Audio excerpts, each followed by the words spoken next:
good morning. Welcome to this special edition of Truth to Power. And I'm your host, Darwin Griffin.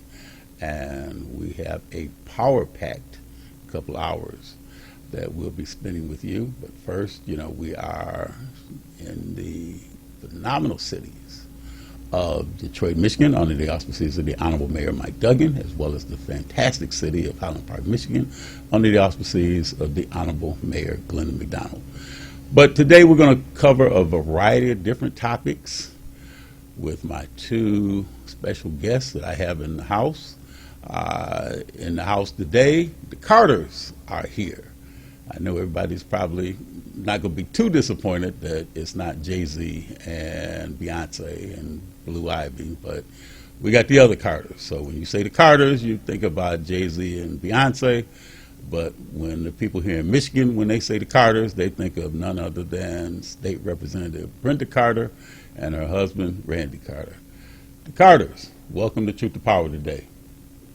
Well, Darwin, thank you so much for having us here. It's truly an honor. And I think Little Wayne said something about, bet you wish you could be Mrs. Carter, huh? Absolutely. So, yeah, there you go. Absolutely. And then also, we are also joined in the studio, so give your sister a shout out. You got your sister here in the studio with us. Yes, absolutely. All the way from hot Yuma, Arizona is Amelia Barbour.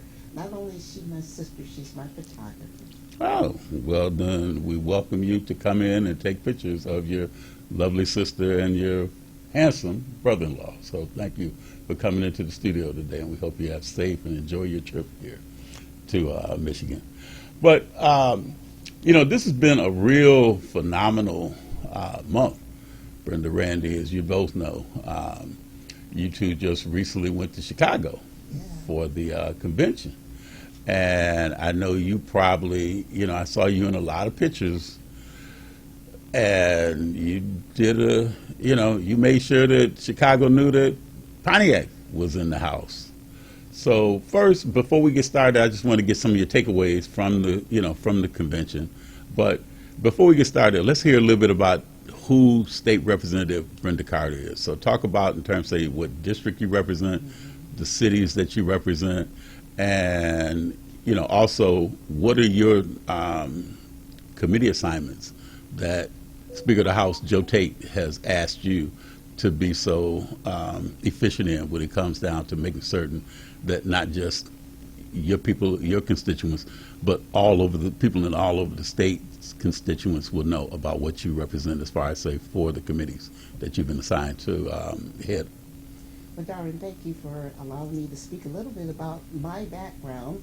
I'm born and raised in Detroit, and I went to Bright Myers, Sherrard, and graduated from Northern on the corner of Claremont and Owen, okay? So people from Detroit would know about the North End. And I was very fortunate to go to Michigan State, go green, go white. Go green. Right. And then from there, I took a look at what was happening at the education system.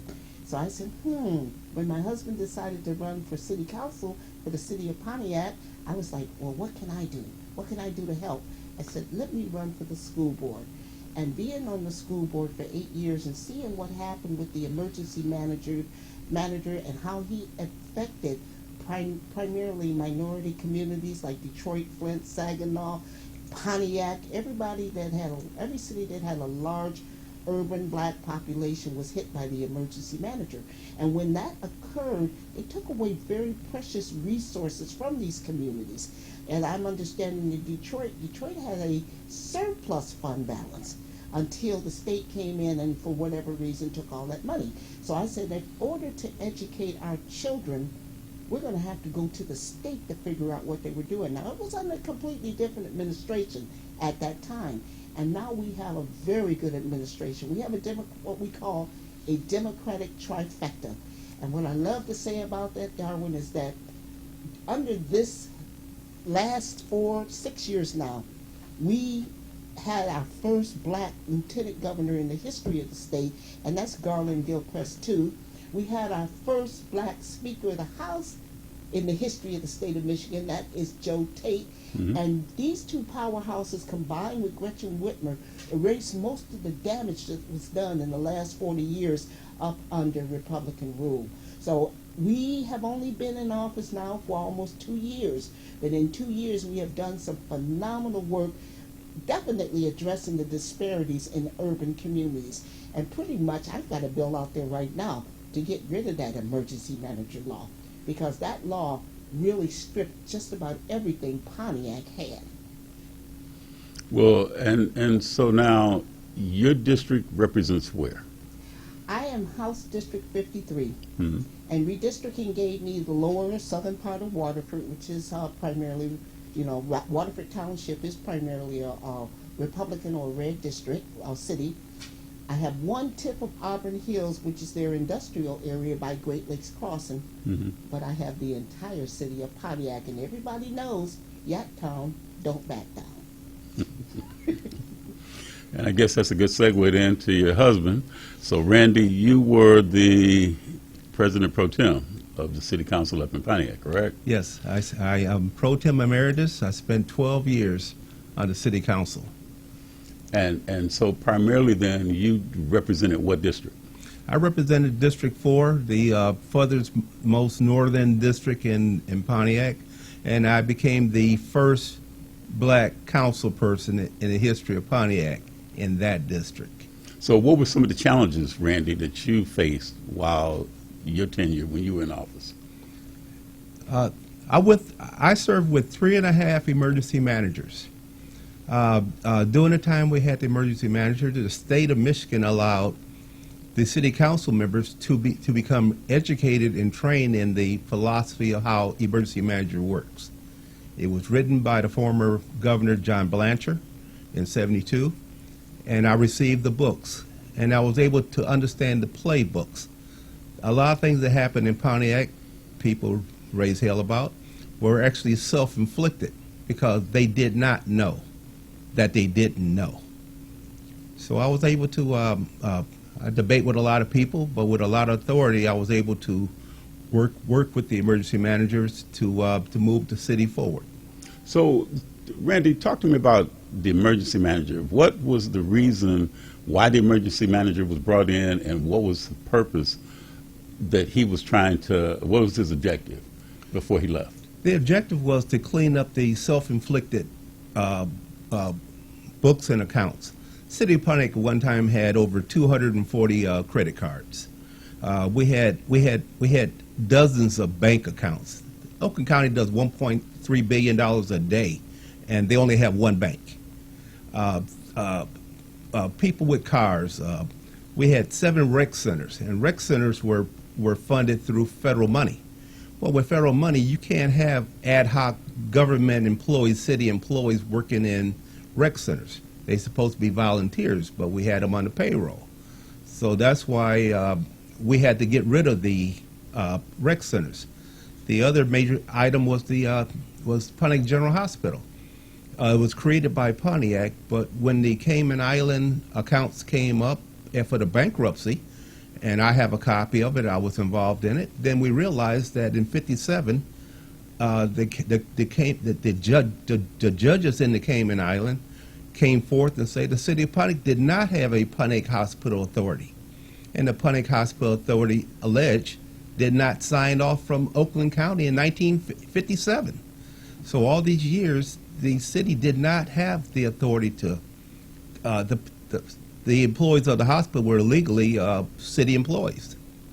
So now, when you look in terms of, say, when the emergency manager came in, what his objective was, did he meet every objective that he had or that the residents had for him when he came in? I would say he met most of them. There was one thing that came up, and it came up with the public employees pension program, and I have to say the emergency manager did put it on the ballot if we thought the residents of Pontiac should be paying for the city employees pension, and it was knocked down like 80 to 20. A lot of things happen that people say in clauses you don't want to talk about, but when you find out that certain employees, city employees, since 1974 had never paid into their own pension, had never paid into their own health care. People don't like talking about it, but when it's in black and white right in front of you, you can see the courts denied most of the lawsuits because what was brought forth. The judges said it should have been in the contract. MOU, memorandum of understanding, is not a contract. Write what you want to happen, and it happens, and the law is on your side. So now, just one last question I want to ask you, Randy. So when you look at the city of Pontiac, what now and how is Pontiac right now? I mean, are you really, as the emergency manager left, now you look at, that's been how many years ago since the emergency manager left? That would have been 17. So that was about, what, 7 years ago then? Yes, sir. So 7 years have elapsed. Where's Pontiac at today? I'm no longer on the city council since 21, but as the emergency manager left, we got into self-governance and we got into cleaning our own debts up and doing our best not to ever go backwards. A thing that occurred also, you probably recall doing the manager, was the Michigan Film Credits. It came up, and yes, Pontiac and Highland Park and a bunch of others got shafted. And it was, here are all the jobs that were promised, but do you realize in the contract it was never written that a single job would ever be created in Pontiac, even though we gave out millions of dollars in tax abatement, millions of dollars to Williams International, millions of dollars to all sorts of. I was against anything that had a tax abatement. I refused to give one to anyone. So the automotive industry now, Yes, sir. how solid are they in Pontiac right now? Powertrain exists, and I'm very proud of myself for that. It was in my district. Because it was a brand new building, had conversations, and it was allowed to happen, and I have to thank the governor then and the EM for letting it happen. With a brand new building, and because they built a brand new building, I brought forth the clawback. If anyone gets laid off in this plant, then General Motors owes $100,000 per year to the city. See, the normal way of writing contracts is General Motors just comes and moves in. The city open arm, run the red carpet. Now anybody who works there, GM could lay them off. When you lay them off, you don't get a dime from nobody because you don't have a contract. I did write a contract. You lay someone off, and all of a sudden you pay the city. That plant hasn't had any layoff. It's still flourishing even today. Yeah, because I know that last year we had the when they had the strike that was going on with the auto workers.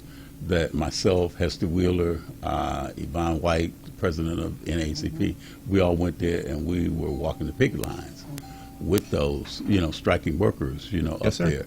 So that was to be commended in terms of saying what you did, Randy, as far as say with the auto plants up there.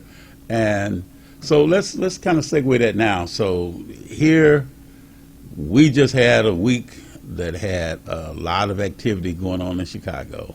So both Yes. Randy, you and your lovely wife were in Chicago, and you got a chance to kind of put your fingers on the pulse of the energy, the excitement, the enthusiasm that was going on in Chicago with the Democratic Party. So the Republicans had theirs, a month earlier, and there was all that excitement that they generated, there in Milwaukee when they had theirs. But now here, you look at a year, in terms of say that here a month later, now you got the Democrats' turn.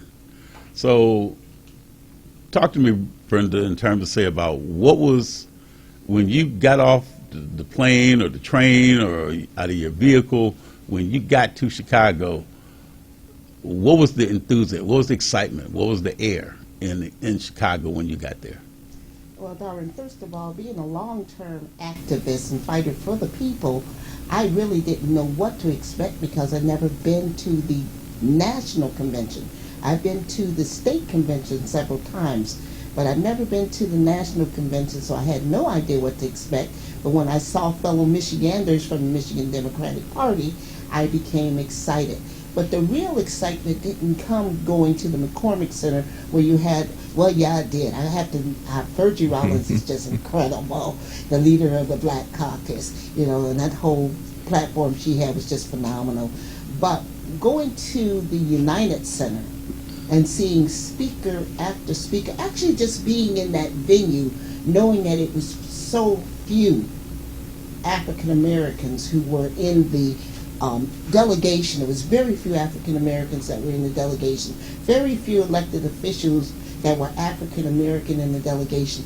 Being honored by the AFL-CIO to be one of the few that was on the slate to be there, and being downstate and personal with the action was phenomenal, because I was able to see what I've seen on TV for years, this big audience of people all around chanting and cheering for the speakers as they came out.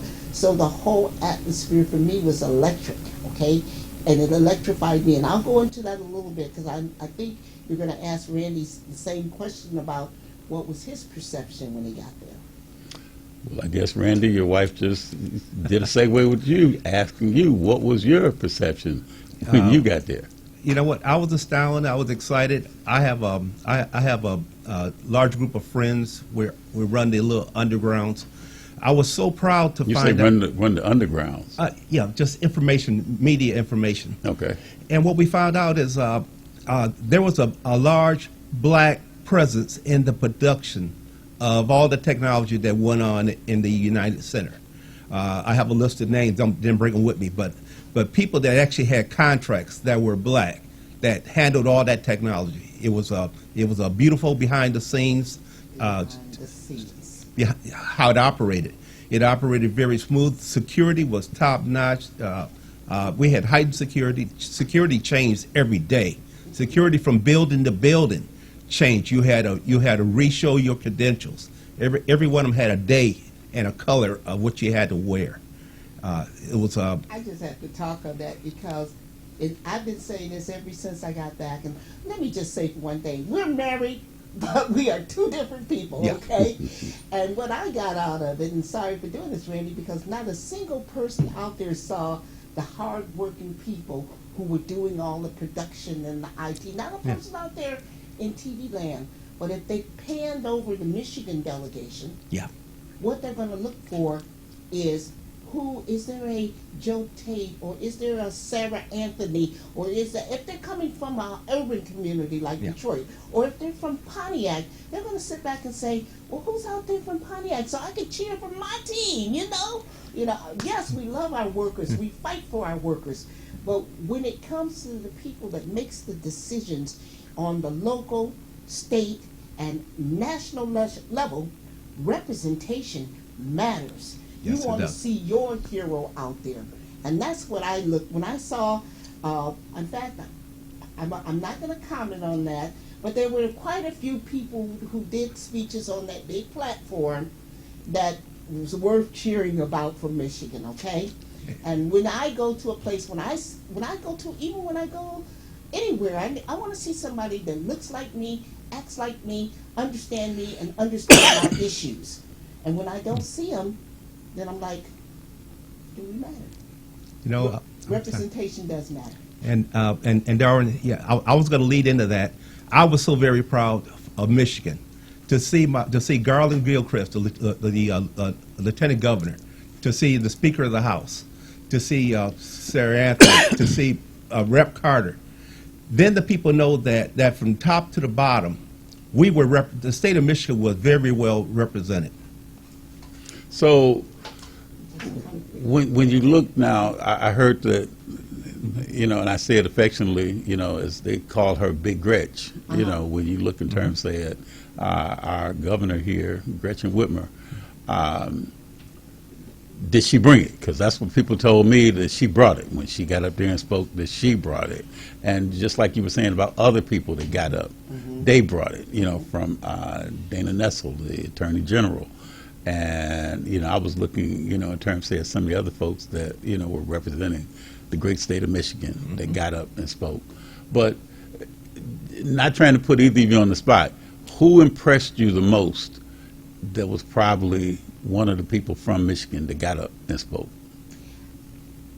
I'm going to let him answer first, because I know he's going to say something about but then I'm going to bring it home for you, because I am a legislator. I am working in the state of Michigan. Okay? Okay. So go ahead and say who impressed you first. Because I can see the smile pop up on Randy's face, so I know he wants to chime in. LeVar Barnes brought it home. The Michigan Democratic Party chair. Yes, sir. Okay. What was it in her message that really resonated in Randy Carter? Just the presence of within all the politicking, just to see her there representing our state and our people. All the people she represented, but to me, she represented our people. Okay. Brenda. Okay, I agree with him to a point with Lavora. Lavora did an outstanding, incredible job with navigating and coordinating the MDP at the National Convention. Well, what would have made, and I think that's what my husband is missing, what would have made me feel good as a black woman is to see that black woman from Michigan, out there in that circle speaking. You know, yeah, she brought it home. She was very powerful. But to my knowledge, and I think I was there all 4 days, I did not see Lavora Barnes out there on that circle, okay? I did not see Sarah Anthony out there on that circle. I did not see Speaker Joe Tate out there on that circle. And I didn't see Lieutenant Governor Garland Gilchrist out there on that circle.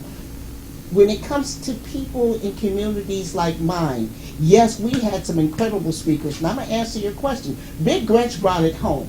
Let me tell people about, because they don't understand, or maybe they don't know Gretchen Whitmer. But that woman from Michigan, she don't alienate people. When I was sitting there in the, where they had us sitting, Gretchen said, Brenda, come here. You know, other people were telling me, no, I don't want you in the picture. I don't want you there. We just want certain people to be seen by the camera.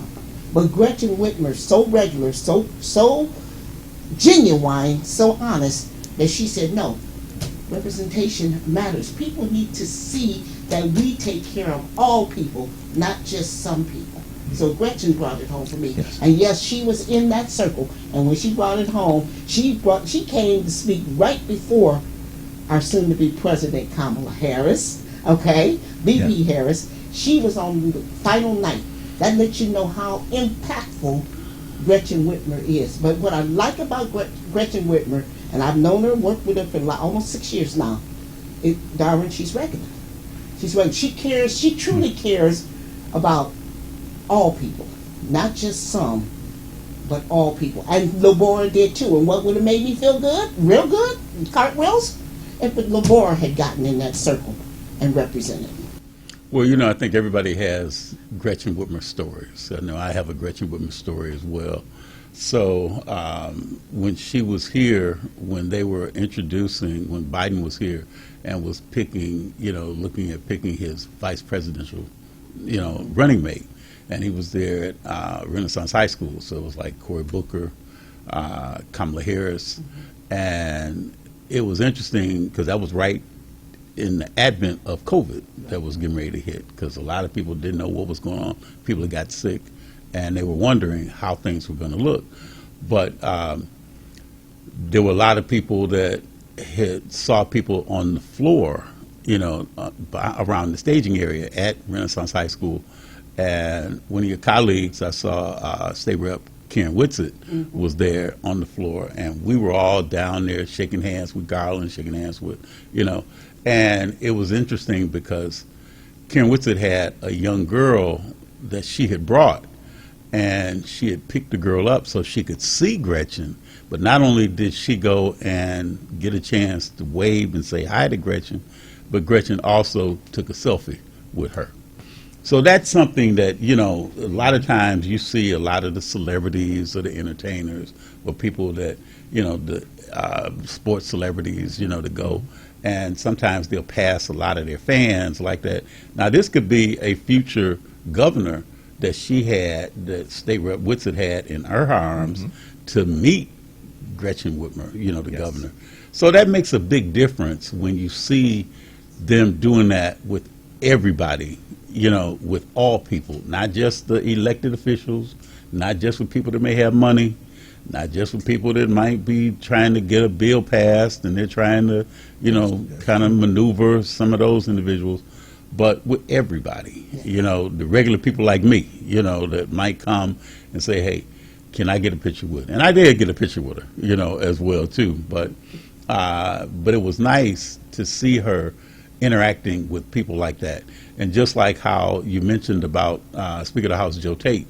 Joe Tate has been on my Truth to Power show several times, and just him, in terms of say, in how he and I, interacted when I was interviewing him, and just looking at the type of person that he is and his humble beginnings. Yes. And then thinking about his father, who has a sign on 94 near the Van Dyke exit that's, recognizes him as the contributions he had as a firefighter, here in the state of Michigan.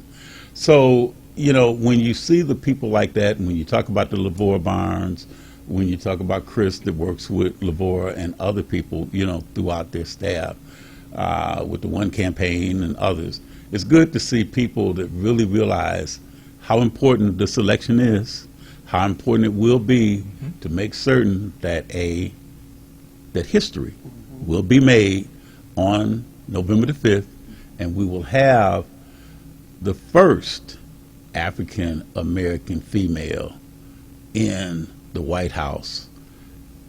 That's going to be historic right there. Well, we got a break that we're getting ready to take, so we'll be back with State Representative Brenda Carter, her husband Randy Carter, and I'm Darwin Griffin, and we'll be right back, so stay tuned.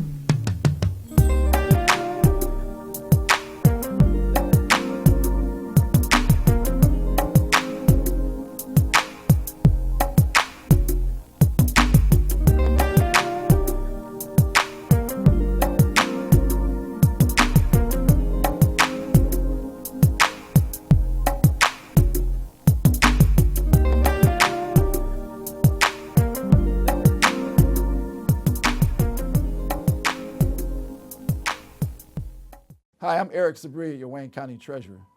If you're living in the home of a deceased family member and you're facing property tax foreclosure, the probate process can be helpful to you. If you file a probate petition and notify our office, the foreclosure proceedings will be halted during the probate process. Contact us at 313-224-5990 or email us at taxinfo@waynecounty.com. We're here to help.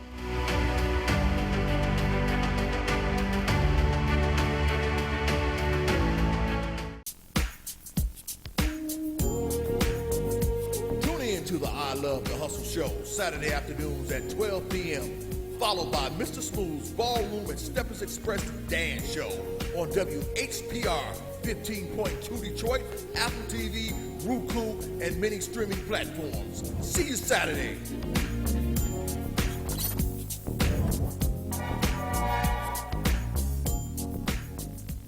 Feel good about your future with tuition-free programs at Wayne County Community College District. Whether you want to be in healthcare, computer science, the culinary arts, digital media, or robotics and automation for the next generation of vehicles, WCCCD has you covered. A full range of programs to achieve your goals, fit your schedule, and give you all the support you need to be successful. All of it tuition-free. Now there's something to feel good about. Register today at wcccd.edu.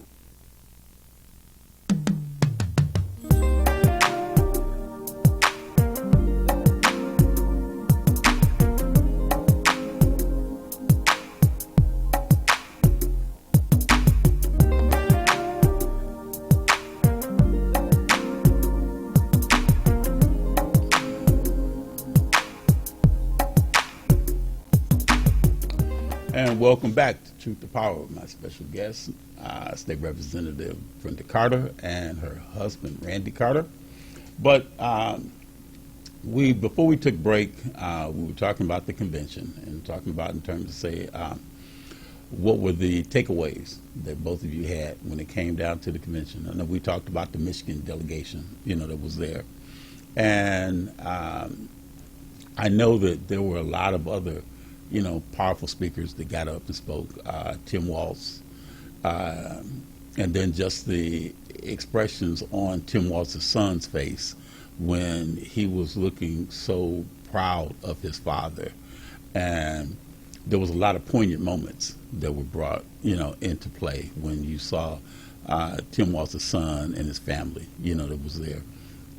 But Randy, Brenda, looking at the other speakers that spoke, who else may have made an impact on either of you? The one that made the greatest impact on me, and don't get it wrong, all the speakers were phenomenal. Tim Watts was amazing, and what he talked about his love for his wife Kamala and how she is accepted by his children, and the look he had on his face when somebody said something about it, just let you know genuinely that he loves his wife and he supports his wife. So I give him that. And there was a series of speakers along the line. The ones that impressed me the most were of course, Oprah Winfrey, and the Vice President Kamala Harris, and Hillary Clinton, AOC. Okay, she came with a lot of fire and Gretchen, which we mentioned. Governor Whitmer. But the one that brought it home for me, and I've utilized this expression on everything I post, is the one that says, don't sit back and complain. Do something. Get something done. This is a pivotal election. She sat back and said, you just have to do something. Get out to vote. Get people out to vote. Get people to the polls. Volunteer. Just do something. Michelle Obama brought it home. She brought it home. And that's who impacted me the most. Now, my husband? Actually, Michelle Obama was superb. I think a lot of questions that got answered was when Oprah came out. And I noticed, especially on the people that were around me, when Oprah said she was independent. And the people that were talking and just making sounds going, they thought she was one side or the other. But I think it was necessary. And her message of delivery was, I think, was fantastic. But Michelle brought her home. Michelle told everybody, just do something. Just don't sit on your laurels. Well, you know, it's so interesting when you saw Barack come out and, you know, when he spoke. And, you know, just interesting listening to him when he talked about the numbers and how you can kind of go and look at the numbers. And this president that we had, 45, was so concerned about numbers and counting the numbers of people, making comparisons with the numbers of how many people were there at the Republican convention versus how many people were there at the Democratic convention. But it was a lot of differences, you know, in terms of, say, stark differences from some of the people that came with John Legend coming there to, you know, perform. Whereas I think in the Republican Party, they had Hulk Hogan, you know, come, the WWE wrestler to come. And the other thing that really was impactful to me was just looking at the enthusiasm that people had, especially when the Obamas came out. And you would have thought that it was people were having a love affair with both Barack and Michelle. And regardless of what anybody says, they're probably the most endearing couple that has ever been in the White House. You know, there's not been any scandal, there's not been any issues about past anything. But, you know, when you see the two of them, and they're both so genuine when they get up and speak, because you can get Barack to come out, you got this. When you see Michelle come out and speak, you got that. And then when the twain meets, it's phenomenal with that energy, you know, as you say, State Rep, that really pops in there. And it's like the crowd was electric, you know, with them. And then seeing even them passing the baton, you know, like the embrace looked so lovingly between the two of them when, you know, they embraced on the stage. And it kind of puts you a little bit in mind of the, well, soon to be first gentleman, as they call him, you know, Imhoff, that could be the case. And I mean, there's a lot of things that we're going to have to get adjusted to, especially in terms of having a first gentleman. And I was asking some of my previous guests, this being her story, not his story, but being her story. But just real quick before we go into another topic, talking about insurance, what do you think that we need to do to kind of counter some of the negativity that people are generating about can Kamala Harris lead the nation? And I'm hearing people that are saying that they want to support her, but they need to hear more. And they need to counter some of those negative attack ads that the Republicans are throwing out, talking about the border, talking about letting immigrants in, talking about her tenure when she was there, as the Attorney General, there in California. But Brenda, Randy, what do you think that we as black people need to do to help generate more enthusiasm, especially because there's black men from the last election that are gravitating towards the Republican, party. There's a lot of misinformation that's being disseminated out to people about what 45 did. The commonalities are talking about the stimulus checks that people got that had his name on it, and people thought that it was actually Donald Trump signed these checks and took it out of his own bank account and gave it to folks. But what do we need to do to make sure, with the enthusiasm that you both got from going to the convention, what do we need to do? What's the main objectives that we need to do to make certain that Kamala Harris becomes the 47th President of these United States? You want to take it first? Yeah, go ahead. Okay, Darwin, that is really a good question, because as you drill down on that, me being a black woman in the state legislature, I hit I encounter certain stereotypes just being a black woman. I get it being black. Mm-hmm. I get it being a woman, okay? And if you happen to be both, you're going to be hit with that stereotype. But on the positive side of that, we can take that and say, let's utilize that to our best advantage. You mentioned, and it's true, I don't know if you're familiar with the Moynihan Report back there in the 50s or 60s, where they pitted black men against black women, or just the things that happened to the black family in general because of socioeconomic conditions. But I think now we have a real opportunity. I like two things that you said, and I want to bring them both up. You said Representative Witts had brought a child, and I'm assuming a black child, whereas the governor greeted this child and took a selfie. What did that do for that young child's self-esteem? And then at the convention, I want to just bring this home to our brothers out there, because I'm a black woman married to a black man, okay? When our men look at us and see some of the things that we have challenged with, like we did in the Million Woman March. The Million Woman March, we did it where the black men just surrounded the black women in Philadelphia and supported them and protected them. When you have somebody in the position that Vice President Kamala Harris is in right now, we need to protect her. We need to support her. Because one of the strongest messages that could have come out of that convention, believe it or not, to support Vice President Harris, I know her, I know her, okay? But one of the strongest messages that could have come out of that convention was how former President Barack Obama complimented Michelle when he first walked on the stage. And then when they walked off together, they hugged each other, they looked at each other, and they showed two powerful, and I think she said it in her statement, something about what you have a problem with two very powerful black people just doing what they're doing. They showed everyone, and we're talking about the black community now. If you want to talk in general about everybody else, I can go there too.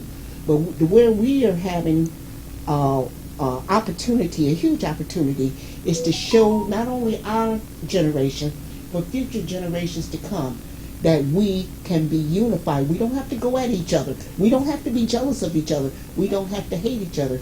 We can support each other. And that's what the Obamas communicated out of that convention. So that's, I think, what we need to do as communities, Detroit, Flint, Saginaw, anywhere where there's a large Pontiac, a large urban population, we need to show future generations that despite all the rhetoric we hearing out here, because we're dealing with a reality TV show host. Come on, get real. Reality TV show host. He can make things look real when you can't even believe it, okay? So let's not go for the hype. Let's look for what's real.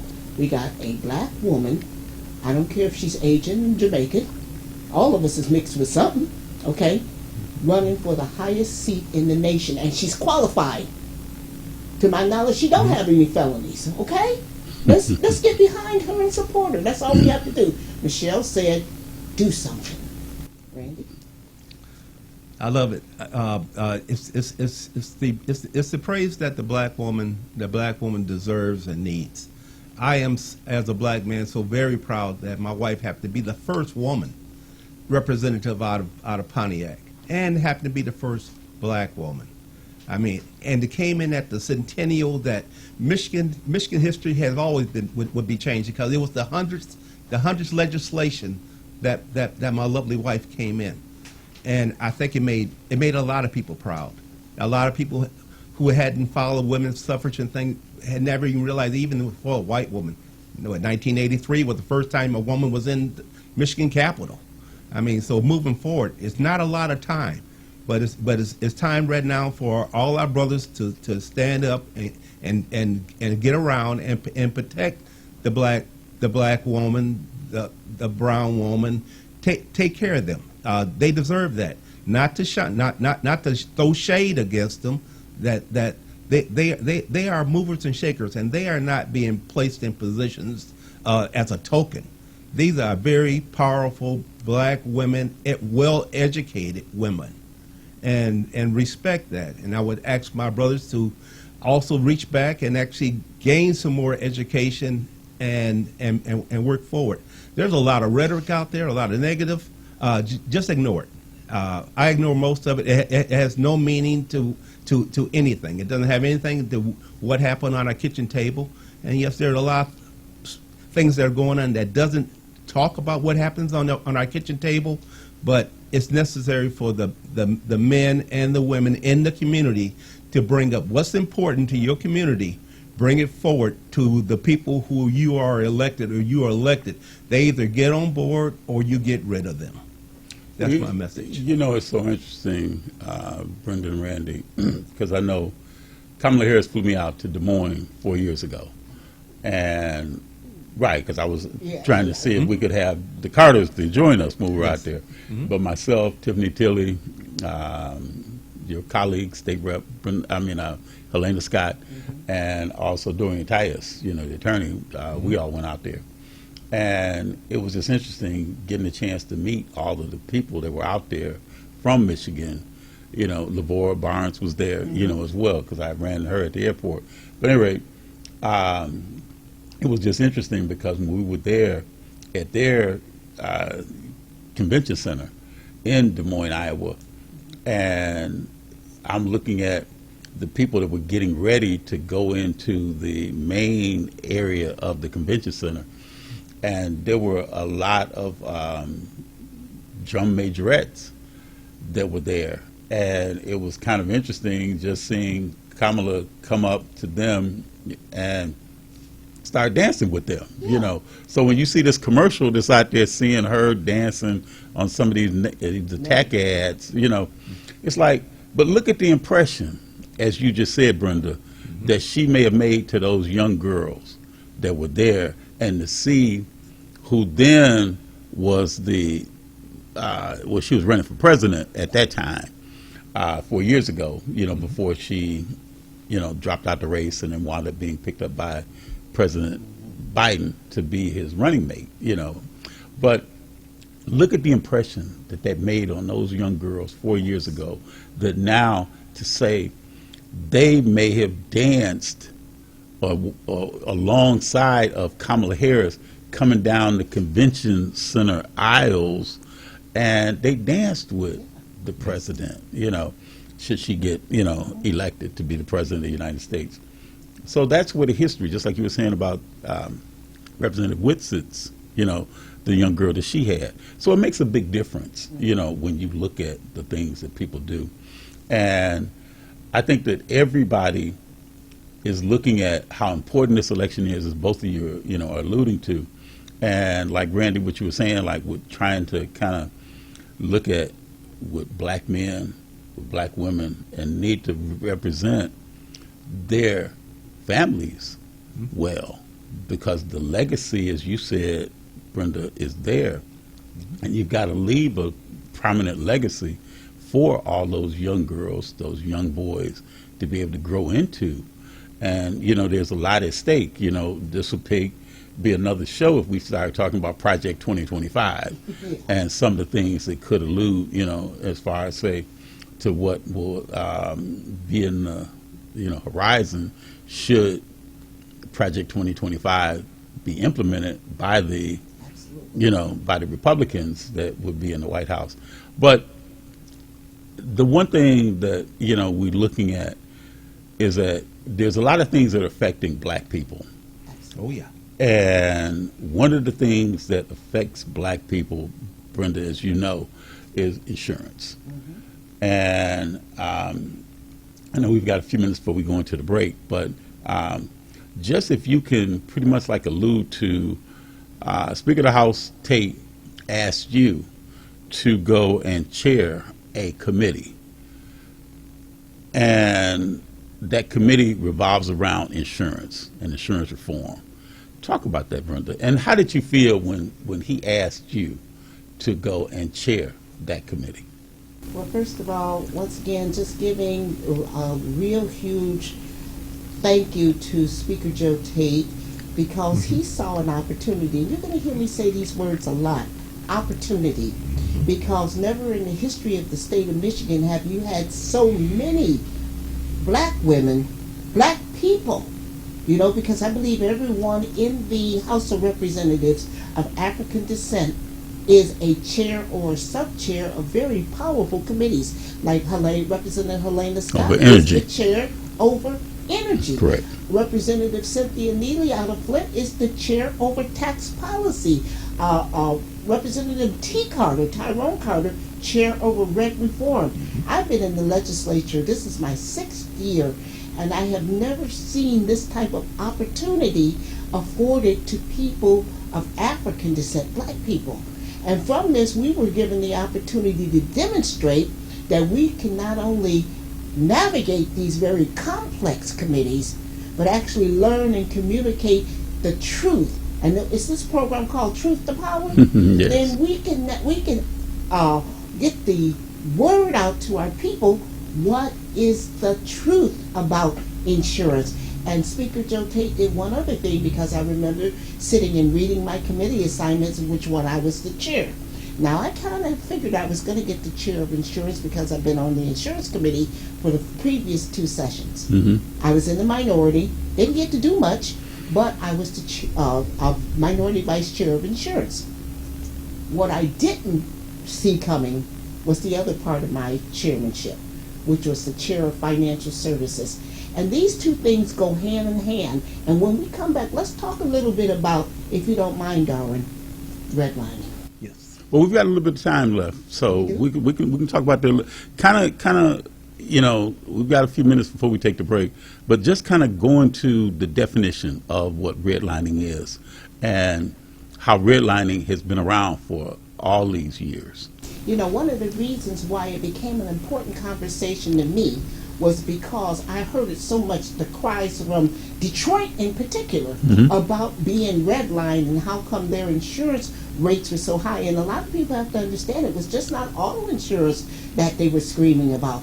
The biggest one is health insurance. Right. The same thing, applies to both.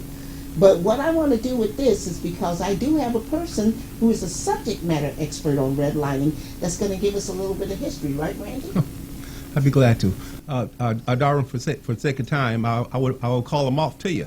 There are 17 redline cities since 1934. That is Battle Creek, Bay City, Detroit, Flint, Grand Rapids, Jackson, Kalamazoo, Lansing, Muskegon, Pontiac, Saginaw, Hamtramck, Highland Park, Ferndale, Royal Oak, and Birmingham.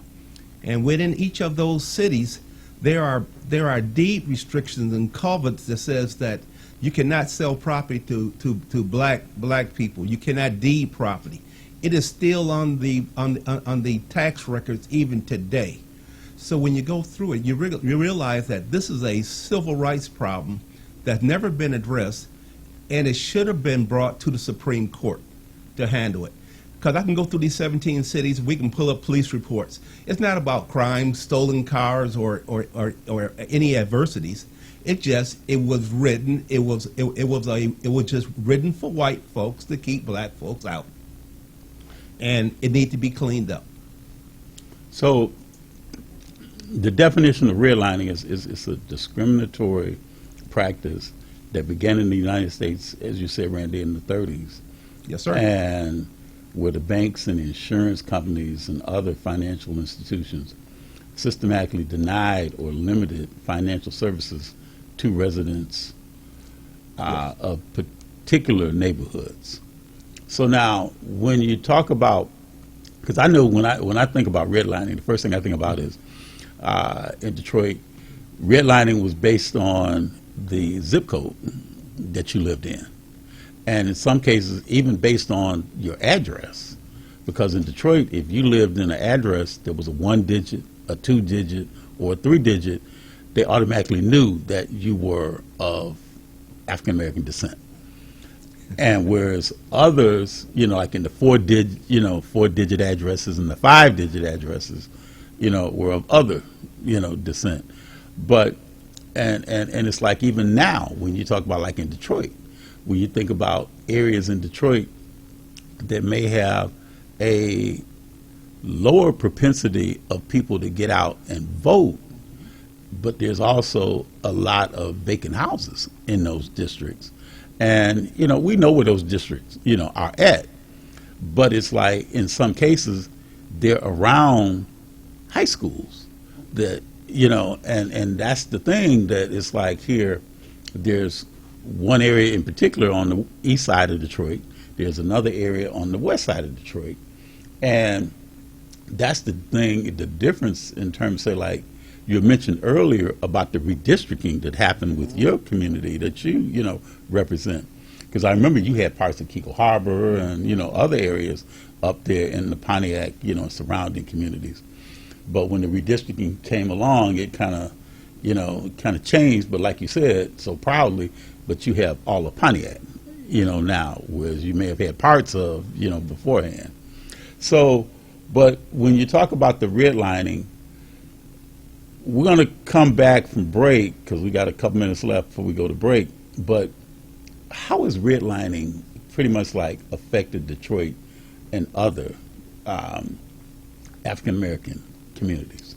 We'll get into that. But we can go into it a little bit now. We got about 4 minutes left before we go to break. Well, the impact of redlining, and as you already said, this is where the banks and credit unions at the time actually sat back with a diagram and just kind of like drew the areas that they didn't want to loan to or give advantages to because of their definition of high risk. And risk is a very important word in insurance. Risk is the thing that Randy talked about, whether it's high crime, whether it's unemployment, whether it's food insecurities, whatever. These areas are defined by banks and credit unions, were defined by them to alienate or keep people out of an economic situation where they can get out of poverty. So there's the word you want to hear over and over again, poverty. So it had a huge impact. I grew up on the North End, like I said, Philadelphia and Russell. And as a child, there was, my mother had a hat store. There was Mr. Taylor's smoke shop. There was Miss Love's grocery store. You could go in just about any community right now, whether it be Pontiac or New Orleans, and you will see most of the black businesses are gone. And why are they gone? Because they have been redlined. They can't get the finances they need in an equitable way to be competitive with people who can. Okay? So the impact of redlining was and is still a detriment to communities like Detroit, Flint, Saginaw, all things that has a huge urban population. And as Randy sat back and said, he named the 17 cities, but most of those cities were black cities. Darwin, it's interesting. I got a list here, and the subject matter would be food pantries. if I pick up Allegan has 1, Allen Park has 1, Pontiac has 29 food banks. Detroit has 140. East Lansing has 2. East Towers has 1. Elk has 1. Farmington has 1. Farmington Hills has 3. Royal Oak has 4. Saginaw 15. The more food pantry you have, automatically give you a list and bullseye of where the redlining occurs. So I have a list of all the major cities. Spring Arbor has 2. Port Huron only has 7. Portage has 1. As you go through, Southfield has 4. So it's not predominantly black. It's just the area that the more food banks you got, the more nonprofits you have that are circling money, that are receiving money from the federal government. Wow. And how many did you say that Detroit had again? Detroit has 140. 140. Yes. And then, Darwin, the interesting thing about it is, and going back to Pontiac again, with 29, we still have people with food insecurities. Yeah, because I know I had, last week on my show, I had a lady who has a pantry called, matter of fact, Mother's Pantry. And that's Reverend Velma Jean Overman. And that's one of the things that she does out in the city of Inkster. Okay. And she does that. She's got her pantry where you can walk, drive your car up, and they'll bring things out, or you can go into the pantry and actually shop. You know, and most times when you see a lot of these food banks, you know, as Randy was saying, you drive up to, and they put things in your cars, you know, potatoes or staple products, you know, milk, canned goods and things like that. So let's kind of get back into a little bit more once we take this break, and we'll come back and we'll talk more in terms of, say, especially like with those areas, Randy, that you were mentioning, and what can be done, because it's one thing to know things that are going on and what can we do about them. Okay, you're watching Truth to Power. I'm your host, Darwin Griffin, and we'll be right back with State Representative Brenda Carter and Randy Carter.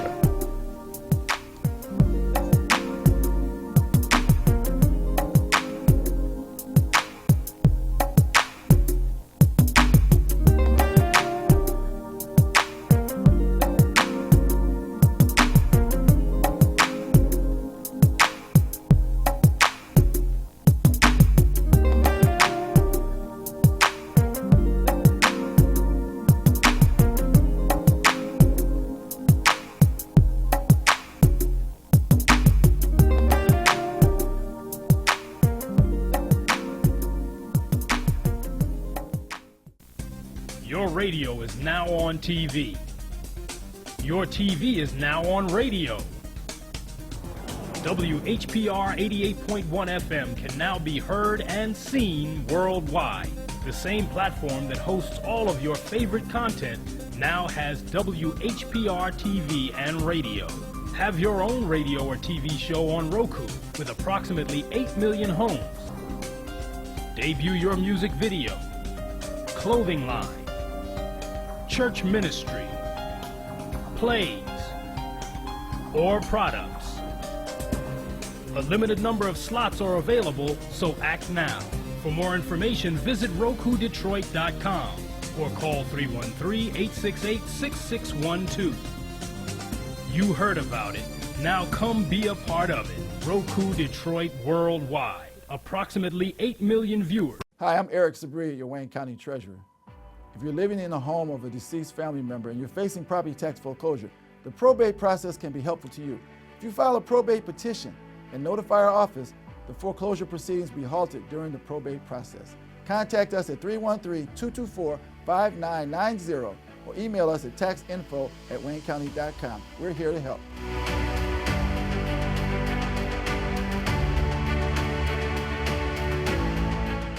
Feel good about your future with tuition-free programs at Wayne County Community College District. Whether you want to be in healthcare, computer science, the culinary arts, digital media, or robotics and automation for the next generation of vehicles, WCCCD has you covered.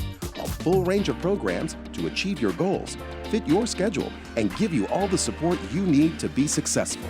All of it tuition-free. Now there's something to feel good about. Register today at wcccd.edu. WGPR Detroit HD2. You're watching WHPS, Highland Park, Detroit.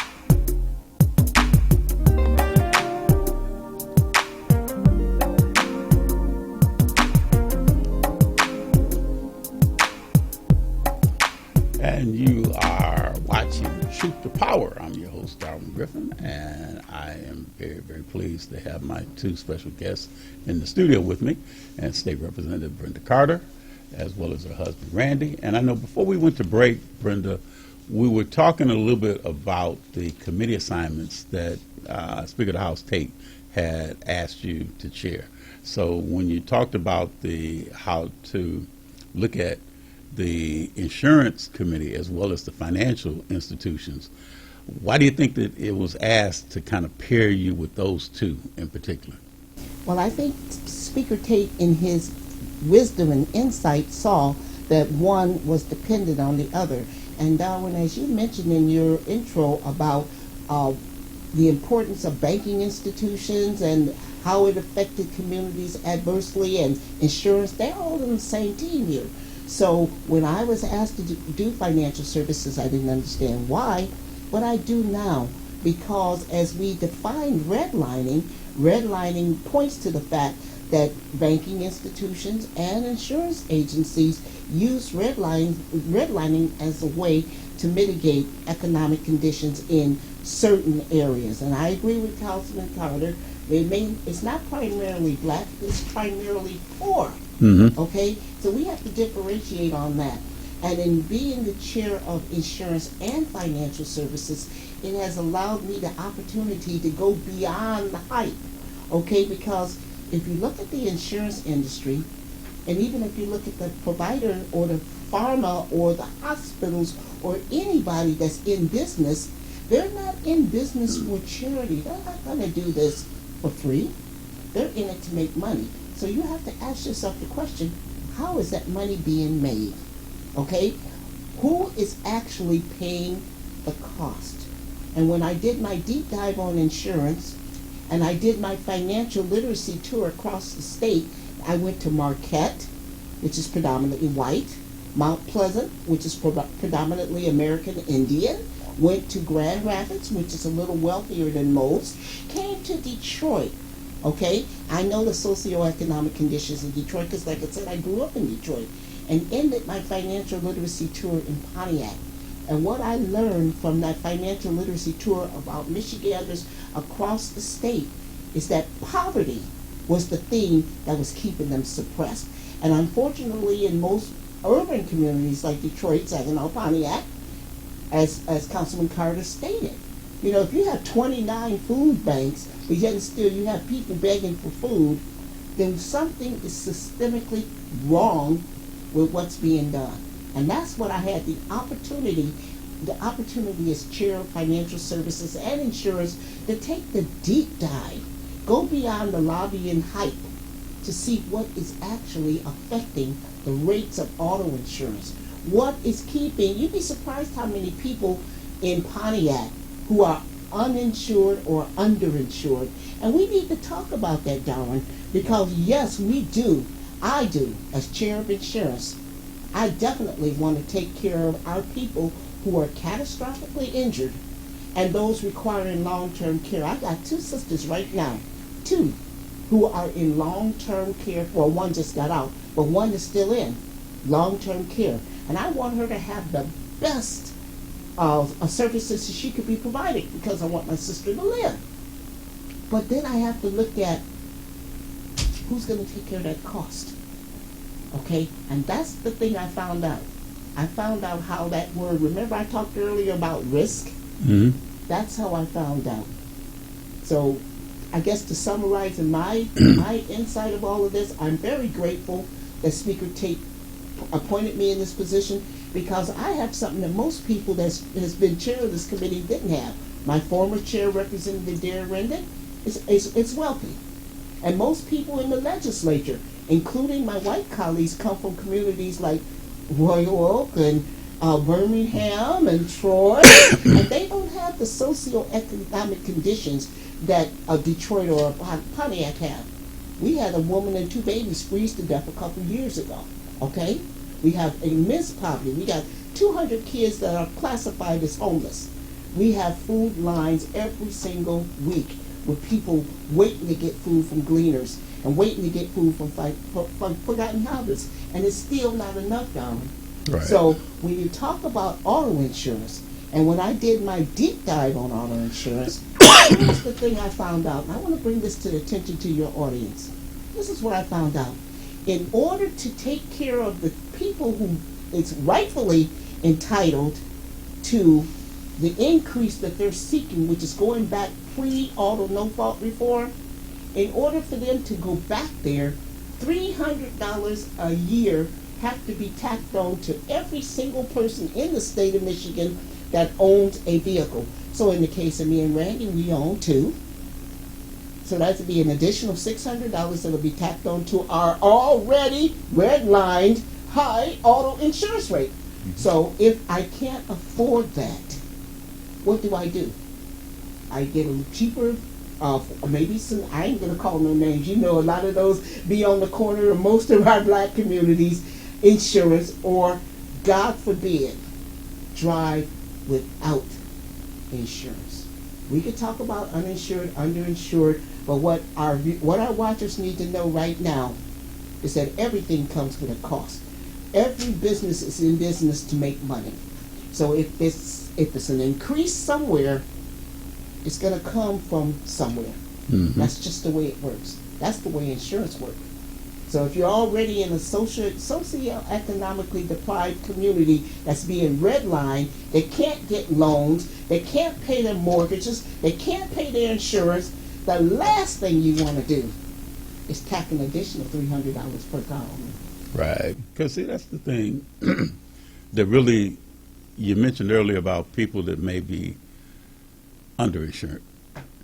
And we know that there are, if you have a choice in some communities between having insurance or feeding your family, it's almost like, you know, which do you do? And, you know, as we all know, you're going to take care of family first. And that's going to be crucial right there to make sure you feed the family. And like Randy was saying about these food banks, if you are trying to go and you don't get enough at some of these food banks that Forgotten Harvest, Gleaners, you know, disseminates out, still in all, you then have to get assistance in another way. And in some cases through, you know, the EBT cards or the WIC or, you know, whatever the case may be. But insurance on your vehicle, and interestingly enough, insurance even on your personal being may kind of take a little, you know, on the wayside where you're trying to put food into your stomachs, food into your children's stomachs, into your babies, you know, with milk and formula, diapers, you know, there's a lot of other things that need to be done when you're trying to raise a child. And the same thing too, getting clothing items for them to go back to school. Some children have gone to school, and I know, you know, Brenda, being, you know, involved with education as you are, and that's a critical component right there about where that dollar is going to be spent, be it on food or be it on insurance. And see, Darwin, I want to give the most graphic example that I try to get my affluent colleagues to understand, okay? Say, for instance, I am a young family mom in Pontiac, okay? I'm a young mom. I got 2 or 3 kids, okay? I got to get up Baldwin Avenue to Great Lakes Crossing so I can go do my minimum wage job, okay? But I got my babies. Child care is really, really expensive. You don't want everybody watching your kids because strange things happen, okay? Right. So here you go with little nickels and dimes you're making on your minimum wage job. You're going to pay somebody that you can trust to watch your kids. So here it is again. I got to get to this minimum wage job that's down the road, but what I got to do? I can't afford the auto insurance on this hoopty that I'm driving. So I drive down Baldwin, and sure enough, the popo's waiting. He knows, you know, he ain't got no insurance. And now they have those plate readers that they can read your plate and tell if you are insured or not. And then if you get a ticket and you can't afford to pay that ticket because you're on this minimum wage job and you have all this stuff that you got to take care of and you can't pay that ticket and it goes in the lapse, they put an impoundment on your car, just get one cycle over another. And this is some of the socioeconomic conditions that we're dealing with in impoverished communities. This is what we're trying to level out between the critical need of taking care of our catastrophically injured and those requiring long-term care. Yes, they need it. But we also got to take care of the mom who's going to go down there and flip hamburgers just so she could put milk in the stomach of her babies. That's the balancing act we're trying to do. So when you look at the high cost of insurance and what they tried to do with the reform of 2019 is that they tried to give Michiganders a choice. Instead of offering everybody this unlimited Cadillac insurance, which did take care of everything, or what they call it, auto no fault, the reform unlimited that you could get. Instead of offering that high-priced insurance that took care of everything, they came up with a graduated scale.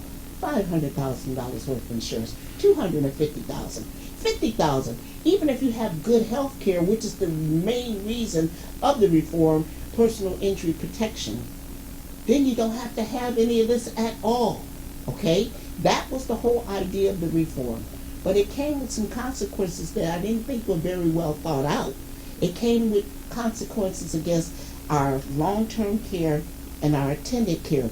It hurt certain providers pretty bad because they had to cut back the number of hours that their family attended care could take care of their loved ones. So this is the general balancing act that we've been wrestling with.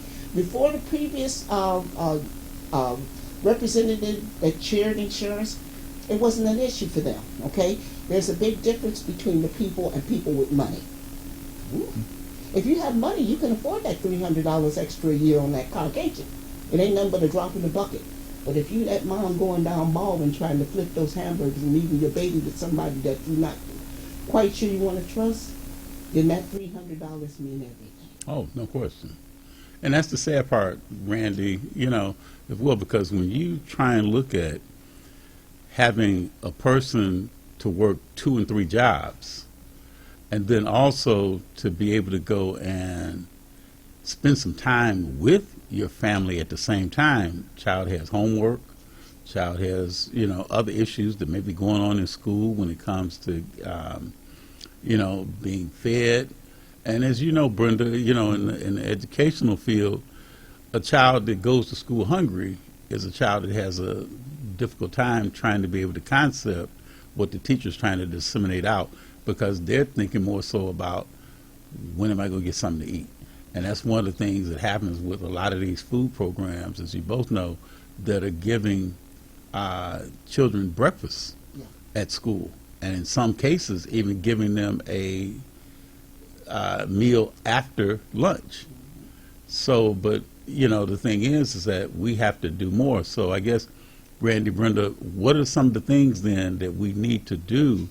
Because when you talk about the personal injury protection, when you're talking about the catastrophic, you know, that occurs, sometimes depending on the job that you have may be contingent upon whether or not if your coverage may be high or it might be lower, depending on the kind of job that you have. They may offer you a great, you know, hospitalization plan or medical, you know, insurance plan.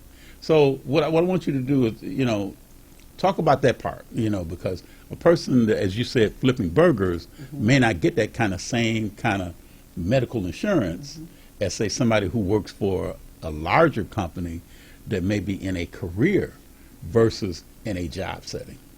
You know, and Dara, you bring up a very important point because a lot of this time that I've been the chair of insurance, we have focused very heavily on the disparities of auto insurance. But when I started taking a look at health insurance, which is really, I mean, auto insurance is optional, as we just sat back and said. You could drive with insurance or you don't have to have insurance. But with health insurance, from the time that you're born to the time that you die, you should have some kind of coverage. And if you look at communities that are impoverished, I know we talked a lot about black communities, but I'm going to take it to a different level now. I'm talking communities that are financially insecure. The morbidity rate is horrific. You look at Pontiac or Detroit, I don't know what the diabetes rate is in Detroit, but I'm sure you're going to go to every single store and there's going to be every single corner. You're not going to see fresh vegetables and fresh food and stuff. You're going to see something fast food that's going to increase your diabetes rate or your stroke rate or your heart attack rate. This is why black women are dying 4 times the rate of any other woman on the planet, because of what we consume in our bodies. And that goes back to health insurance. Now, why I'm tying this all in for you is because one of the levels of PIP, personal injury protection, is if you have adequate health insurance, you can opt out of auto insurance altogether. Okay? But as you brought to the point, how many people in impoverished areas have adequate health insurance? So once again, they're faced with this dilemma. And I will say, Mayor Tim Grimel, when we were over in Japan, we did a panel discussion to the Japanese people over there, and he mentioned in that panel discussion, 40% of the people in the city of Pontiac are uninsured when it comes to health insurance. So if you're uninsured with health insurance, let's go over to auto no fault again, okay? You can't get that lower level. You have to get something higher. And if you can't afford something higher, a $250, a $500, or unlimited, like they're trying to push it all back to, then what do? You drive uninsured. If you drive uninsured, the accident rate is much higher with uninsured drivers than insured drivers. Do you see the cycle? So what we're trying to do, we're not trying to say this way is right or that way is right. We're trying to get something that works for both.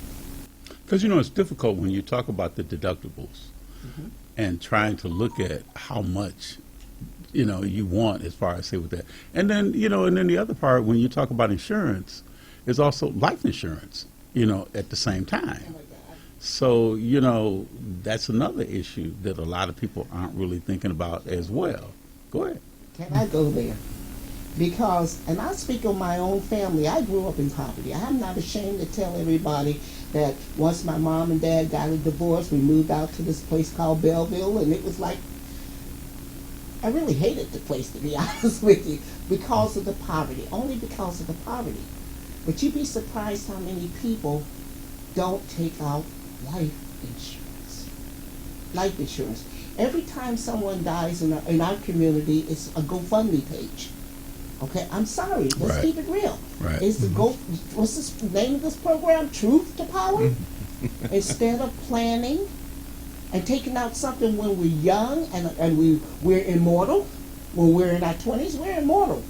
But Lord, when we get in our 50s or 60s and stuff start breaking down, eyes, teeth, nose, can't walk, can't see, can't eat, this is when you have that policy that you should have took out when you were 20 years old that protects you in your senior years. But let's add one more caveat to that, Darwin. If you that mom working on minimum wage, going down flipping burgers, and you got to choose between your life insurance, your health insurance, Your car auto insurance, right. or feeding your babies, Right. what you gonna do? So I want everybody after to just to really understand that in communities that are redlined, and Randy did name several communities that were not primarily black, that were redlined. That choice, that Alice population choice between feeding your families and putting on all the insurance that you need to take care of your families is not an easy thing to do. You know, Darwin, if you'd like to go back, we can break that down, the reason of that red line. And There are four. One is called yellow, blue, and green. Inside a red line, if you're yellow, there's a map. In Pontiac, the northern neighborhoods of Pontiac Lake, Osmond Lake, home of the automotive factory worker located near Fisher Body General Motors, despite having good schools and good transportations, are racially restrictive through deeds and covenants. The blue neighborhoods, the northern neighborhood near Silver Lake and Hawthorne Park, despite having poor bus service, no sewer, sidewalks, are highly racial, restricted deeds and covenants. Green neighborhoods, unlike restricted neighborhood, the south side of Pontiac, Indian Village, Ottawa, Seminole Hills, highly restricted. Nearly every homeowner, deeds and covenants, as well as segregated schools, government appraisals are allowed these neighborhoods to be adjacent to red line neighborhoods because Telegraph Road separates the section, and zoning through the city is a tool of inclusion. All these different colors are all separated by a big red magic marker that calls it red line. Now, the 17 cities I listed, I also have maps. There's maps available. MSU on HOLC is what the New Deal was called. Mm-hmm. If you go there, Repeat that again, Randy. MSU, HOLC. They have a topic of all of 11 cities with their maps, with their histories, and it talks about their deeds and covenants. You can pull them up, and so people can know. It's not what it is now; it's where it started at. And again, they're racially segregated. And the last thing I like to mention, and definitely about Pontiac, a census tract is a federal government placeholder, and the census tract has exactly 4,000 residents located inside of it. In Pontiac, a zip code has exactly 7,500 residents. A precinct division or precinct section where you vote at has 3,000 voters or residents per precinct. And then in my case, in a council district, we have 7. Each council district has 8,700 people. So being an elected official, you have to know about policies and statutes and regulations on the federal, state, and local and county governments of how it affects your people. It's not a willy-nilly, you just go in and they vote for people by popularity. You have to know in order to try to help and educate your people, because they are those that don't know, and they don't know they don't know, and they don't know that they don't know. Thank you. He put it quite well, okay? And you know, when he was talking about the HOLC, which is the Homeowners Loan Corporation. Yes. You read my mind because I was about to ask you what that Okay. Yes. acronym stood for, but go ahead. I just want to make sure that people understand how this all works. I want to read just a little thing I have about the HOLC in 1933. Created a residential security maps to access the riskiness of neighborhoods for mortgage lenders. So I mentioned banks and credit unions, but let me toss another part. Mortgage companies also have, you know, kind of like oversight of those as well. Okay, to go back to this, areas with higher populations of African Americans and immigrants were often marked in red, indicating high-risk areas where loans should be avoided. So if you are an aspiring business and you're in this red line area, and you've got this documentation just telling you avoid these areas, this is why you see the deterioration of businesses, deterioration of schools, deterioration. If you can't get a loan to keep your upkeep, then that's why you see the vacant properties. You see it all in Pontiac, you know, you see it all in Detroit, and sooner or later somebody will come to that vacant property, offer $1, And take it and and then snatch the it next up. thing you know, you've got this nice, beautiful housing development that nobody who was in this neighborhood previously, what I call the indigenous people, could afford to go to. Anything like that in Detroit? You know, there's another section about that.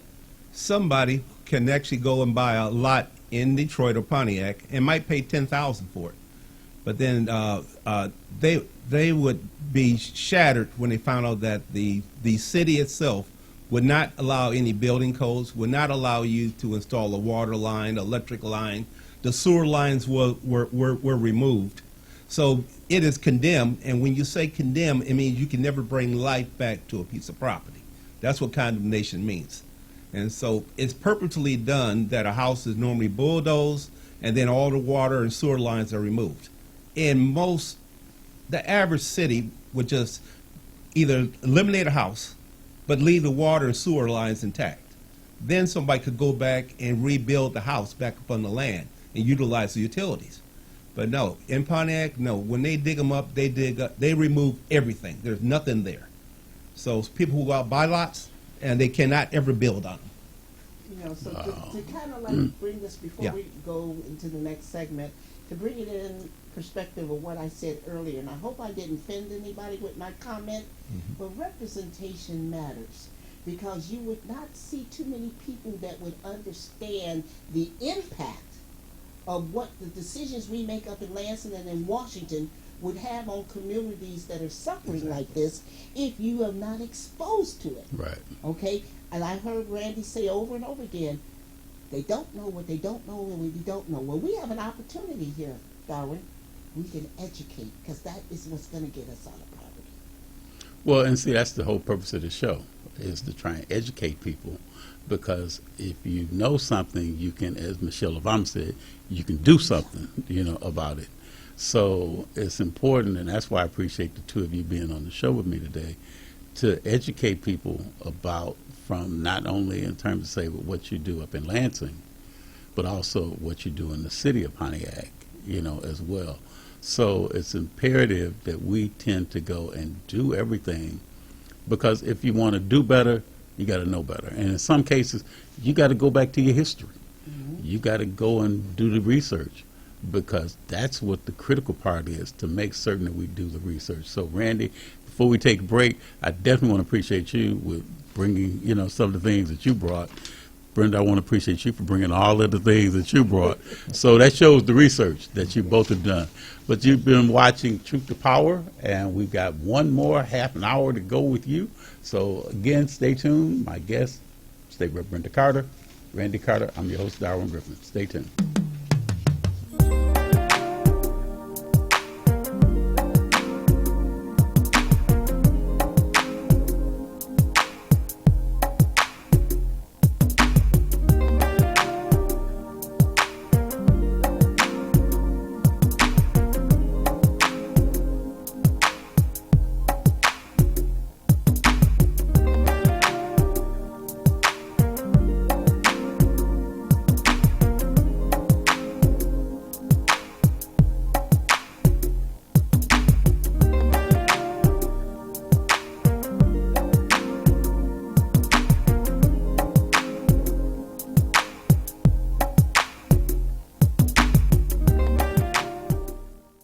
Feel good about your future with tuition-free programs at Wayne County Community College District. Whether you want to be in healthcare, computer science, the culinary arts, digital media, or robotics and automation for the next generation of vehicles, WCCCD has you covered. A full range of programs to achieve your goals, fit your schedule, and give you all the support you need to be successful. All of it tuition-free. Now there's something to feel good about. Register today at wcccd.edu. Now on TV. Your TV is now on radio. WHPR 88.1 FM can now be heard and seen worldwide. The same platform that hosts all of your favorite content now has WHPR TV and radio. Have your own radio or TV show on Roku with approximately 8 million homes. Debut your music video, clothing line, church ministry, plays, or products. A limited number of slots are available, so act now. For more information, visit RokuDetroit.com or call 313-868-6612. You heard about it. Now come be a part of it. Roku Detroit Worldwide. Approximately 8 million viewers. Hi, I'm Eric Sabria, your Wayne County Treasurer. If you're living in a home of a deceased family member and you're facing property tax foreclosure, the probate process can be helpful to you. If you file a probate petition and notify our office, the foreclosure proceedings will be halted during the probate process. Contact us at 313-224-5990 or email us at taxinfo@waynecounty.com. We're here to help.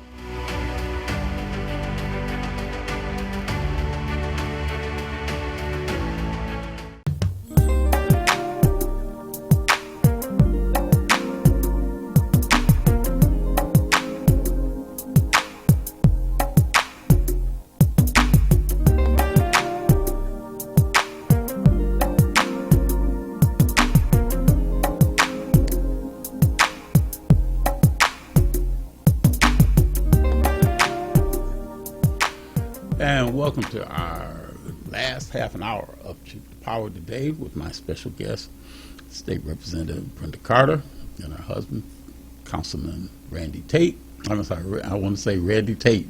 I was thinking in terms of that, Randy Carter. But the thing that I want to look at is that one of the things that Truth to Power covers is that we cover issues, but we also cover solutions. Because it's one thing to talk about what's going on, talk about the problems, talk about the ills that's going on in the community as well as in the cities. But we also want to talk about solutions because we want to be solution-based. So, Randy, Yes. Brenda, what are some of the solutions that we can look at when it comes down to the issues of redlining and insurance reform? Actually, a big one on redlining that I've been trying to solve for the 12 years I was in office is that I wanted to move the railroad station. We have to understand that this thing called Greyhound therapy, where you put migrants or anybody else on a train, and it comes from Chicago, it stops in Pontiac. Every train stop and bus stops in Pontiac. It doesn't go north. So we have vagrants and we have homeless people that do not live in the city that come by every day and get dropped off, and they're wandering through the city. So that's why I tried to move the train and bus station. I wanted to leave it in Birmingham or send it to White Lake. I didn't care. Just don't stop in Pontiac. So the people who are needs, that's one way of getting rid of it. That's the fastest and the easiest way to stop that. Wow. Brenda? Well, I see our people who are immigrants and our people who are homeless, anybody that's socioeconomically deprived for whatever reason, and should be given an opportunity. We are a country, first of all, with our immigrants. We're a country of immigrants. Some of us came here high class on boats, and some of us came here in chains. But we all deserve a right to be here. Now, our illegal immigrants, that's a whole different story. I'm not going to get into that. But our homeless people, all of us, through the grace of God, we're only 1 meal short of being homeless. Right. Yes. Okay? So those people who are out there, in fact, particularly the ones that's in the donut hole, that had a job or income at General Motors, and all of a sudden their income's cut in half, and they're living with twice the dollar bills with half the income. Right, they're not unemployed, they're underemployed. They're Right. underemployed. We need to be a little bit more compassionate about this. So we're doing a lot of great things in the legislature now to address both of those issues. More has been done in the last 40 years previous to this trifecta that we have, but let's talk about that. And I hope I have the opportunity. I'm not in violating any laws. This is not this is private property, not government property. So the whole thing we need to do, the most important thing we need to recognize and realize is that the only power we have is our vote. That's true. It's the only power we have in this capitalistic society of rich against poor. Let's get it right. Rich against poor, not black against white, not young against old.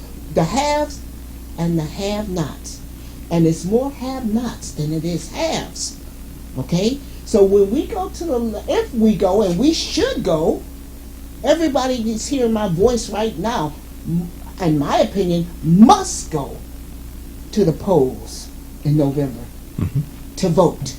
Because whatever happens on November 5th will dictate what happens to the future of generations to come.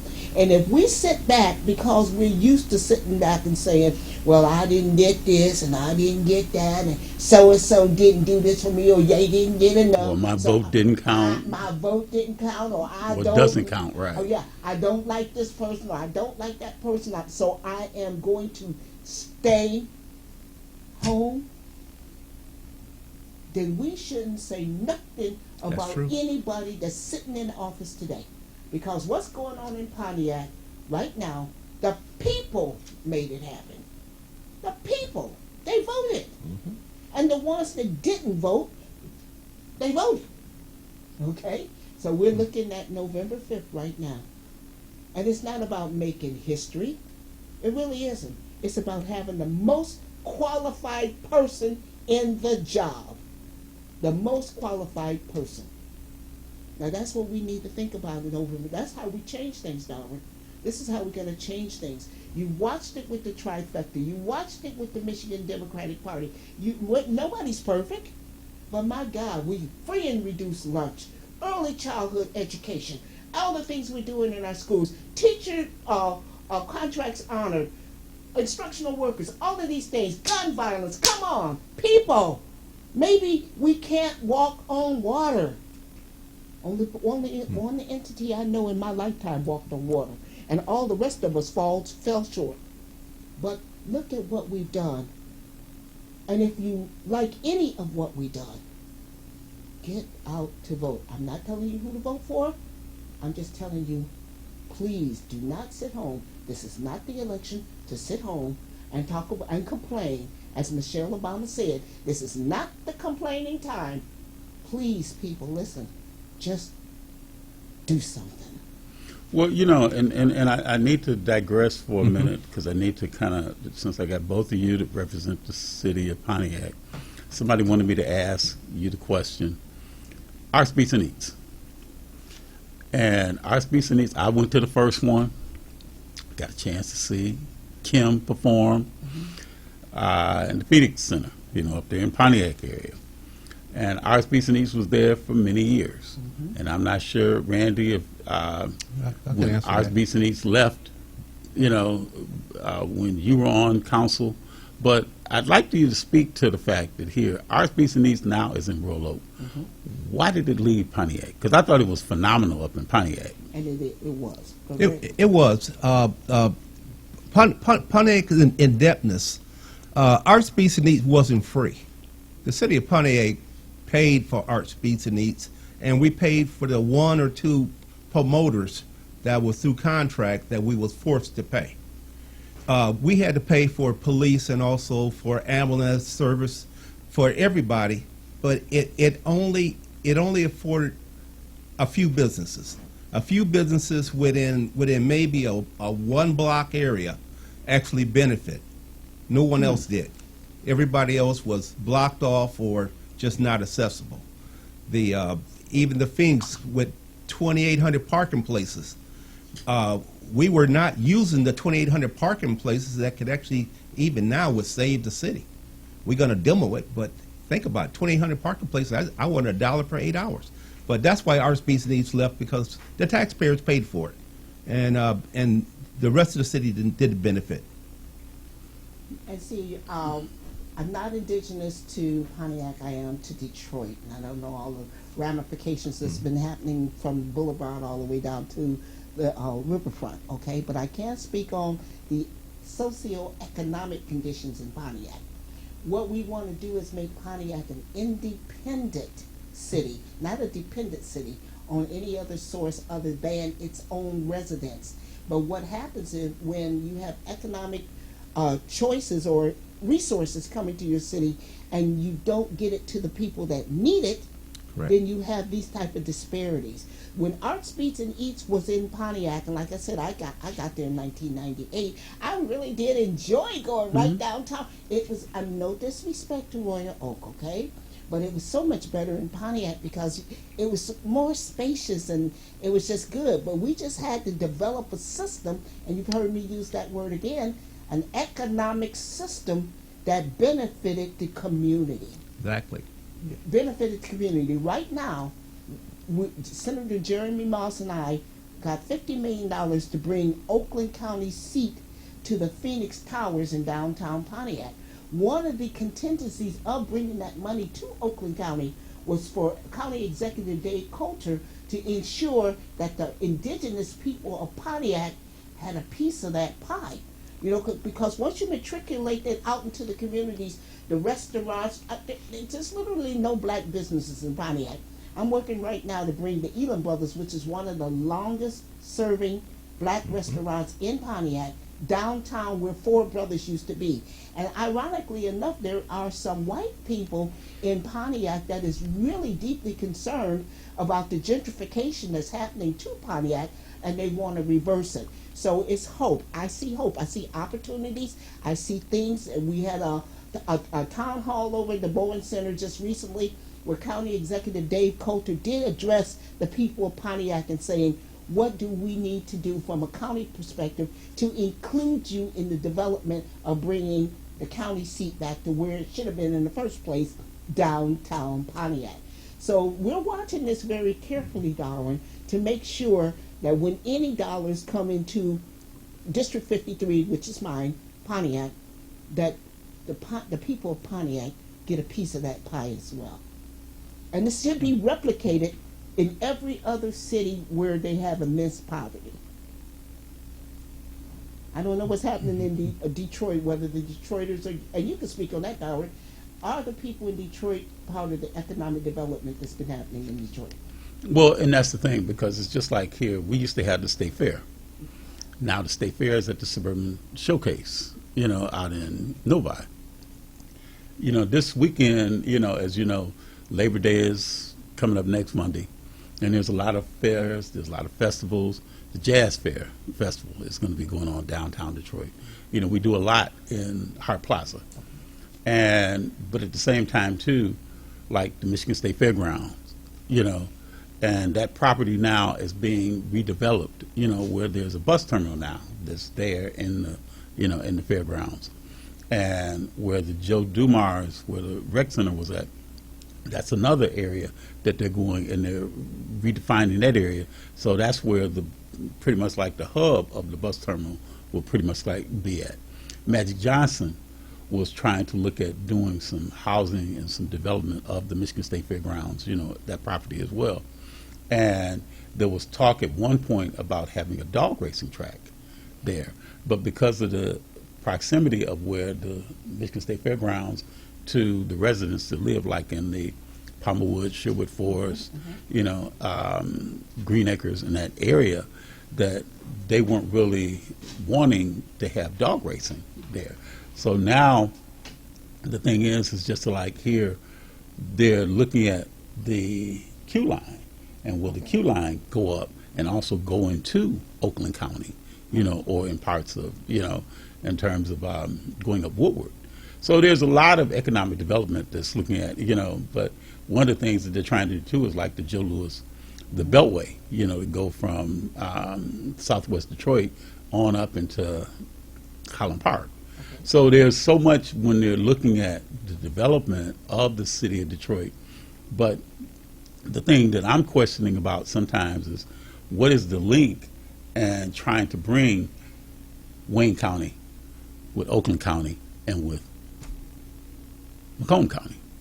The Tri-County area. And trying to look at the Tri-County area and what can be done to try and bridge the gaps between those two, you know, those three communities. And I would take it one step deeper with the ability that I have now of being accessing the big banks, mortgage companies, and credit unions, is to ask that one critical question, Darren. I'm going to continue to put this in the forefront, whether folks like it or not. What is all of this economic development doing for the people? Right. What is? Are their quality of life? Is their quality of life Is it improving improving? because of this economic development, or are they being parsed out farther and farther because they cannot afford to live in these new areas? This is a deep concern of mine because the people were here first. I'm not indigenous to Pontiac, but in the 28 years I've been in Pontiac, I have learned to love this community. These people have got a lot of heart. They're willing to do whatever they can to save their legacy, save their history. and I'm there with them. And then when it comes to Detroit, I am indigenous to Detroit, and I will fight for Detroit, whether because I know the history of Detroit. Well, and that's the thing. I'm sorry, Randy, were you going to say something? Yeah, I was going to say something because it's real important, even in Highland Park. I mean, the people probably would never understand, but I would like to try to explain it.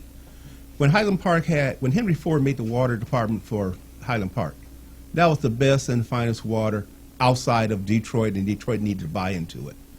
But you did mention something that struck a nerve. When Wayne County, Macomb County, and Oakland County got together, they created the Great Lakes Water Authority. Mm-hmm.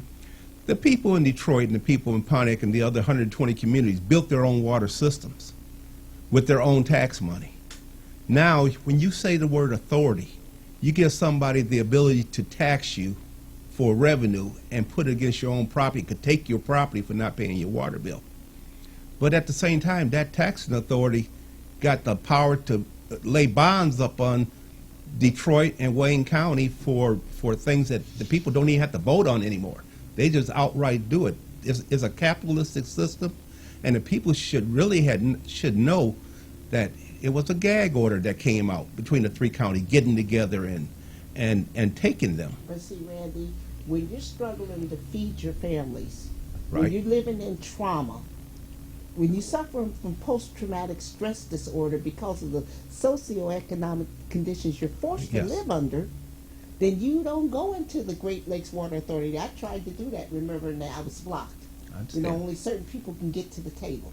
And if you ain't at the table, you're on the menu. Trust me. So keeping it focused of what we can do, which is educate our people. You said over and over again, our people don't know what they don't know, what they don't know, what they don't know. Let's teach them. In programs like this, Truth to Power, teach them what they need to do, because what I learned from Pontiac, once they had those tools in their hands, they were able to use them. Mm-hmm. But if you don't put the tools in their hands and you give them a master's degree thesis of what they should do when all they're concerned about is feeding their families, they're going to become apathetic. I guess literally the reason I brought it up because it's never spoken of, but there has to be a limit. There has to be a limit when people resort back to getting back. Things that happen through legislation bills are perpetual, and they go into perpetuity, because once you say DIA or the zoo, it's forever, and you don't even think about it. But if somebody in other places that are not part of us, they go through and say 5 years. 5 years, then revisit it, come back, not to keep things over, and that's what affects that, and that affects people's pocketbook. Headley amendments affect people's pocketbook. And that's exactly Yeah. what and this is a classic example of how we think. My husband, he really wants to go into places where most people would sit back who are struggling to survive would say, Headley Amendment, what, you know. Dick Headley. or if you watch Blazing Saddles, Headley Lamar, you know. But the whole point of the matter is, the question you asked Darwin is not to give them a bunch of rhetoric that they ain't going to want to deal with anyway. We need to give them the tools they need to feed their families and get out of poverty. And programs like this is an opportunity to bring it in there, to show them what we're doing in Lansing, show them what we're doing in local government, show them what we're doing in our schools. And you brought that up. Classic example with our schools. If you really want to kill a community, kill the schools. Yeah. Take the schools away. Because that's usually the first thing, Brenda and Randy, that people look at when they get ready to move into a community. They want to see not just the shopping areas, but also the schools. Exactly. How close is the school in proximity to where their house may be at? Are they going to have to drive their child to school? Is there a bus that will pick the child up and take them to school? Or can they walk to school? Ride a bike to school. In most, areas, they have it where they've got the bike pass where they could go and, ride their bikes to go to different places. But, the thing is just like when we look at the schools and see some of the schools that have been, that are blighted, some of the schools that are set for demolition. And what are they going to do with these derelict buildings, in the communities? And I thought it was interesting, and I'm glad that you brought it up about how the schools wind up becoming derelict buildings that have been sitting there for years unoccupied. There is interesting, and that's easy. When a school becomes vacant, the city gets the first opportunity to get it for $1. If the city ever had a plan to build a housing complex, there it was right there, free and clear. But they won't. They will whipsaw it back and forth and let it go back and forth through developers till it become now worth $1 million and $50 million to rejuvenate it, and then the people will end up paying it, but without receiving any rewards. And then you can look at it another way too, because I'm glad we have these different opinions on how things work. In the case of Pontiac, I'll go back to Pontiac again. When I moved to Pontiac in 1998, they had, I don't know, I think maybe 20,000 students in the school system. They had Central High School, they had Northern High School, they had all kinds of little elementaries around there in Pontiac. But here's the big thing, Darwin. Most of those schools, those elementary schools, sat on or near a pristine lake. A pristine lake. So when they started with the emergency manager sequestering school districts or cities of school that they deemed impoverished or low academic or high financial need or whatever, that was the rationale they used for PA 72, PA 4, and PA 36 to decimate our school districts like they tried to do Benton Harbor. Okay? It's a reason why they're doing this. And the reason is that what Randy said. You know, if you can get these schools in very bad conditions and very bad shapes where you could get it for $1, like they did Bethune, okay, then the next thing you know, and Randy and I had an experience with that. I can't share exactly what that guy said when he came across Crystal Lake and accused me and Randy of being, and at our age, doing illegal activity. But the fact of the matter is, what I'm saying here is that they run our property down to the point where it can be purchased for little or nothing, then the next thing they do is put unaffordable housing in the place where the indigenous people can no longer afford to live there. And this is what I saw with Crystal Lake, what I'm seeing with Crystal Lake right now. Instead of putting, building the community up, helping people keep staying in their homes, that's another thing, another topic that we can talk about, what they do to our seniors and how they raise rates on our seniors where they can't afford to pay their taxes. They have to choose between their taxes and their medication. Right. Okay? So they lose their homes to these land banks, and then people come in and buy houses, blocks of houses, 100 houses, and then they make it into a gated community where the indigenous people of that community can't get in there. Anything like that in Detroit? I can name a few. So, how do we solve this? We educate our people, and the best way to educate our people is to educate them the power of their voice, the power of their vote. That's how we get them. Then, when somewhere down the line, maybe we can give them the master's degree thesis about the water authority. But right now, we want to make sure that the water they drink is not like the water in Flint. Exactly. And see, and when we talk about, especially with the insurance industry, and we touched upon like the auto, we talked about the health insurance, we talked in terms about life insurance, but then you're also looking at homeowners insurance, and there's a lot of renters insurance. I mean, there's so many. When you see some of these insurance companies and how they can insure and how they bundle these different packages together, but Brenda, Randy, we've only got about 5 minutes left, but just, did you want to say something else in terms of, say, about insurance and also what, you think can be done, or an average person that may be interested in trying to look at the type of insurance they need, they need to have. And they should have all types of insurance, but, but what is it that really is on your mind that you want to say to the average person watching the show about insurance?